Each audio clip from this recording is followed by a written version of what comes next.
Money laundering is precisely that. Dirty money is put through a cycle of transactions so it looks as if it's been legally earned. There are 3 stages to any washing cycle. You might call it immersion, heavy soaping, and spin dry. But in the money laundering business, they call it placement, layering, and integration.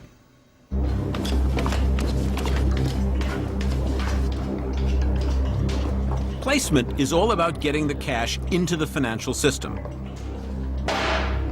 This is where the laundryman is most vulnerable. If you had £1 million to launder, your first task would be a practical one, getting rid of a hell of a lot of pieces of paper. We managed to stick £250,000 in £50 notes in this attaché case. That means you'd actually have to walk into a bank with 4 of these. A pretty awkward task. It's a hurdle that can thwart even the most skillful players. A few years ago, the late Colombian drugs baron Pablo Escobar had to write off $40 million. He simply couldn't get his money into the washing cycle fast enough. The cash rotted in the California basement.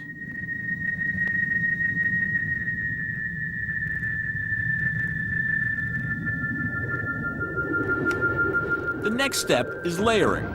You spin the money around the world, in and out of fake companies that can never be traced back to you. You send phony invoices between those companies for all kinds of goods and services that never existed.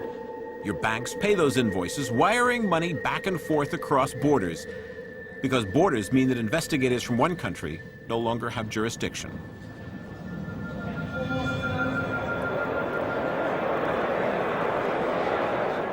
Thanks to the electronic revolution in world markets, it's all too often impossible to follow the money trail. Every second, $500,000 moves across this floor. That's $10 to $12 billion a day. The problem is that once money becomes a blip on a computer screen, no one can tell if it's dirty or clean.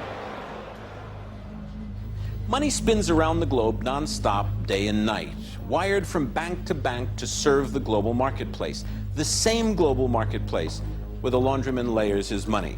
He immerses it into a huge sea of legitimate business, sends it in and out of shell companies and crisscrossing borders.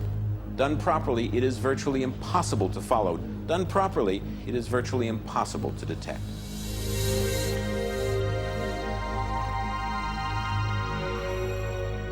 Layering is made even easier by countries that offer discreet banking services. Financial secrecy is a major industry in some countries.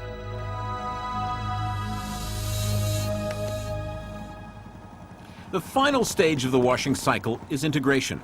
You back a business or convert money into assets, cars, yachts, real estate, which you can openly sell. For example, money from the infamous Brinks mat robbery was integrated here in Docklands.